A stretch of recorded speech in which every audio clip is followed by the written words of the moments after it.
The autumn rain pattered against my car window as I pulled into my parents' driveway for our monthly family dinner. These dinners had become a ritual of humiliation over the past 5 years. Ever since I'd walked away from the proper career path my family had planned for me. I checked my reflection in the rearview mirror, adjusting my simple pearl earrings, a gift from my grandmother before she passed. At 36, I looked nothing like the corporate success story my sister Jessica embodied.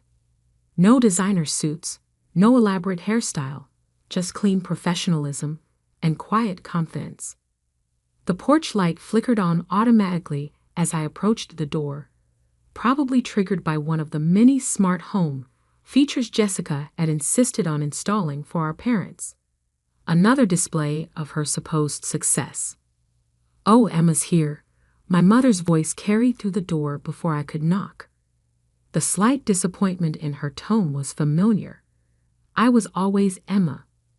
Never my successful daughter or my accomplished child. Those titles were reserved for Jessica. The door opened to reveal my sister in all her glory. Channel suit, perfectly styled hair. That practiced look of condescending concern she perfected since childhood. "Emma, you're actually on time for once," she smirked, air-kissing my cheek. "And in the rain, too. Still haven't replaced that old Honda?" I smiled, hanging my coat in the foyer. "It gets me where I need to go." "I'm sure it does," she said with false sweetness. "Unlike my new Mercedes. Have you seen it? Company car, of course. One of the perks of being senior VP at Atlas Corp." Ah, there it was. The first brag of the evening, right on schedule. The dining room was warm and bright, set with Mom's best china. Another tradition meant to highlight the contrast between Jessica's achievements and my supposed failures.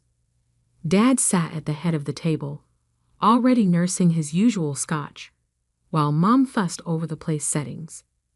"Emma, dear," Mom called out, "we put you next to Aunt Sarah. I thought you two could discuss things." By things, she meant Aunt Sarah's recent divorce and subsequent career struggles. The failure corner, where they seated anyone who didn't meet their standards of success.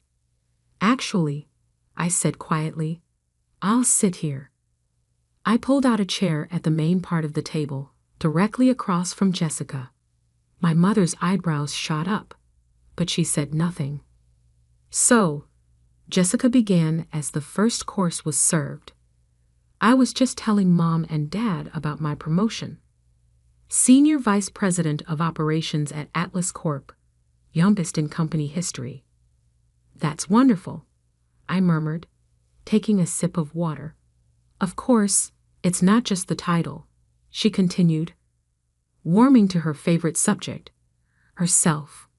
"I'm overseeing the merger with Thompson Industries, leading the restructuring team, basically running the whole show while they search for a new CEO. Dad beamed with pride. "That's my girl. Always knew you'd make it big. Unlike some people," Jessica added, shooting me a pointed look. "Still doing that consulting thing, Emma? Or have you finally realized it's time to get a real job?" Mom jumped in, ever the peacekeeper. "Now, Jessica, I'm sure Emma is doing her best." "Oh, I am," I said, my voice steady. "How's the Thompson merger going? I heard there were some complications." Jessica's smile faltered slightly. "Nothing I can't handle. We're announcing the final details next week. The board's very impressed with my leadership." "Interesting," I said, cutting my salmon into perfect squares. "And the tech integration? All sorted?" "Of course," she said quickly. Too quickly. "Everything's proceeding exactly as planned." I nodded, saying nothing. The silence stretched uncomfortably until Mom jumped in with her usual nervous chatter about the neighbor's new landscaping. Actually, Jessica announced, clearly eager to reclaim the spotlight, I should tell you all my big news. The board called me in today for a special meeting. Here it comes. They're expanding my role. She practically glowed. Starting next month, I'll be overseeing all operational integration for both companies. It's practically a CEO-level position. Practically, I echoed. My sister's a nobody, Jessica bragged, turning to our parents. Well, I just got promoted at Atlas Corp. Can you believe it? 2 companies under my control. I set down my fork carefully, dabbed my lips with a napkin and smiled. Congratulations, Jessica. I'm the new CEO there. The silence was absolute. Jessica's wine glass stopped halfway to her mouth. Dad's fork clattered against his plate. Mom's nervous chatter died mid-sentence. What? Jessica whispered. Atlas Corp, I repeated calmly. The board appointed me CEO this morning. I start Monday. That's impossible, Jessica sputtered. I would have known. I'm senior VP. I'm in all the major meetings. The ones you're invited to, yes. I pulled out my phone and pulled up an email. Would you like to see the announcement? It goes out tomorrow morning. But as my direct report, I thought you should hear it from me first. Direct report? The color drained from Jessica's face as the implications sank in. Oh, and about the Thompson merger? I continued, my voice still pleasant. We should discuss those complications you mentioned, particularly the $300 million in undisclosed tech debt you seem to have missed in your due diligence. Dad's scotch glass hit the table hard. Emma, what exactly are you saying? I stood slowly, smoothing my simple black dress. I'm saying that tomorrow morning, Atlas Corp will announce its new CEO. The same person who's been quietly consulting for them for the past 5 years, restructuring their tech division and preparing for this exact moment. I turned to Jessica. The same nobody's sister who's been watching you take credit for other people's work, manipulate reports, and nearly derail a billion-dollar merger. You can't, Jessica started. I can. I cut her off. And I will. Board meeting, Monday morning, 9 a.m. sharp. Don't be late. I picked up my purse and turned to our parents. Dinner was lovely, as always. Though next time, perhaps we could all sit at the main table. The walk to my Honda had never felt so satisfying. Behind me, through the dining room windows, I could hear Jessica's voice rising in panic, Mom's attempts at soothing, Dad's confused questions. But I wasn't done yet. Monday morning would bring more surprises, and Jessica's perfect world was about to shatter completely. The Atlas Corp headquarters gleamed in the early morning sunlight, its 60 floors of glass and steel reaching into the clear blue sky. I pulled my Honda into the CEO parking spot, right next to Jessica's Mercedes, and smiled at the security guard's double take. Morning, Frank, I said, showing my new badge. How's Sarah doing in college? He beamed. Great, Miss Thompson. That scholarship program you recommended, it changed her life. Inside, the lobby was buzzing with unusual energy. News of the CEO announcement had leaked, though not the specifics. Employees huddled in small groups, whispering theories and speculation. I caught fragments as I walked past. Heard it's someone internal. Jessica Thompson for sure. She's been telling everyone. Maybe that consultant who fixed the tech division.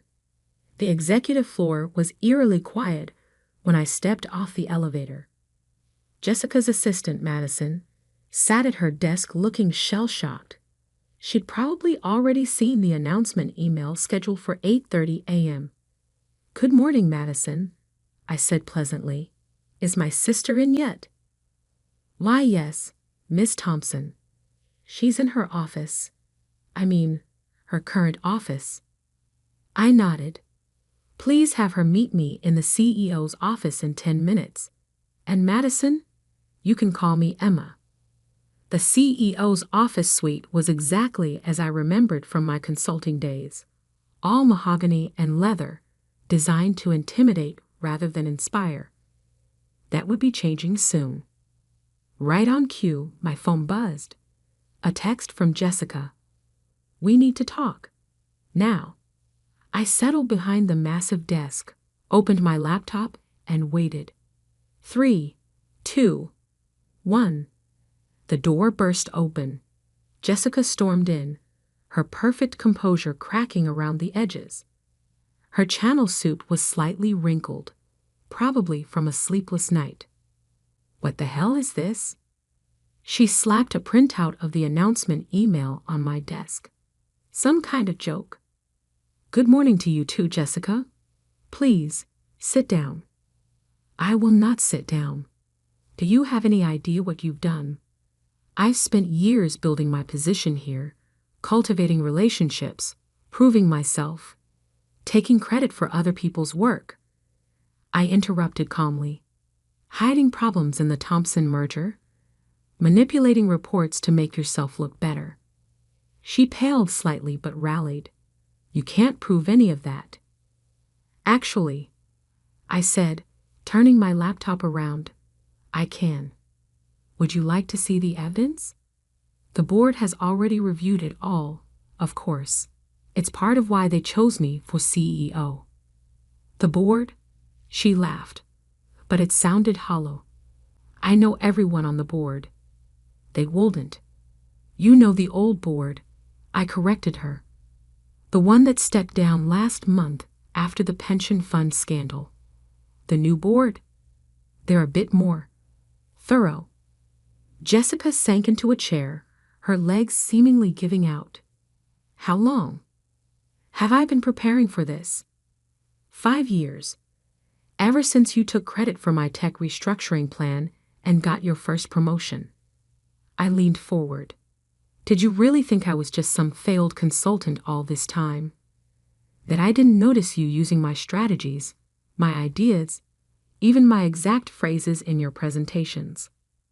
I earned my position, she whispered, but the conviction was gone from her voice.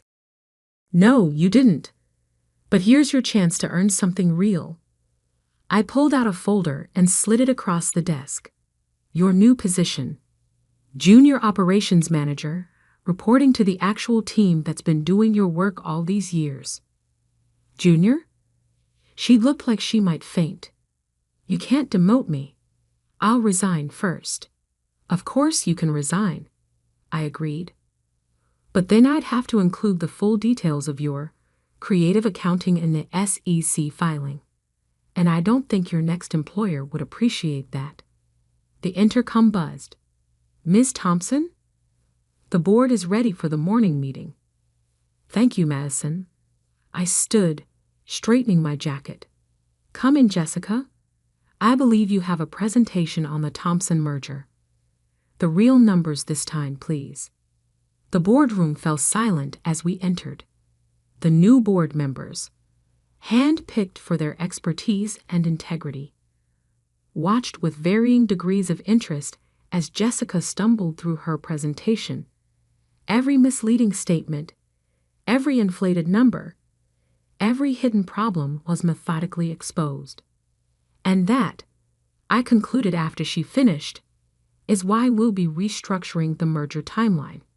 Teams have already been assembled to address the tech debt issues that were overlooked. Excellent work, Ms. Thompson. The board chair nodded. Both in uncovering these issues and in your previous consulting work that actually kept this company afloat. Jessica's head snapped up. Previous work. Oh yes, the chair smiled.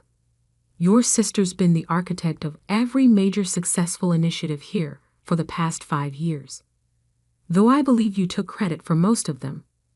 The meeting ended with Jessica looking thoroughly defeated, As everyone filed out, I caught her arm. "Weekly status meeting, my office, tomorrow at 9 a.m., I said quietly. "Don't be late. And Jessica, wear something more appropriate for your new position. Channel suits aren't really junior management style." Back in my office, I began the real work. The Thompson merger needed saving, the tech division needed strengthening, and the corporate culture needed a complete overhaul. My phone buzzed. A text from Mom. "Please call us. We need to understand what's happening."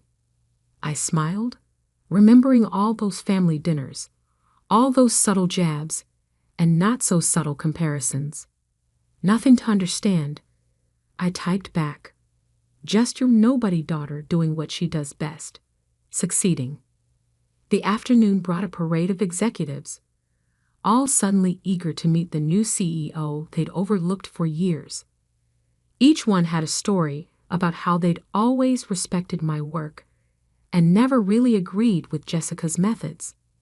Amazing how quickly people's memories change when power shifts. By evening, Jessica's nameplate had been removed from her executive office door. Her assistant Madison was being reassigned, promoted, actually, to work directly with me. And the Thompson merger team was already implementing the solutions I'd prepared months ago. As I packed up for the day, a final email arrived from Jessica. "You won't get away with this. Family doesn't do this to family." I thought about all the times she'd undermined me, belittled me, stolen my work. About all the family dinners where she'd made sure everyone knew exactly how much of a nobody I was. "You're right," I typed back. "Family doesn't do this to family. Remember that next time you're tempted to take credit for someone else's work.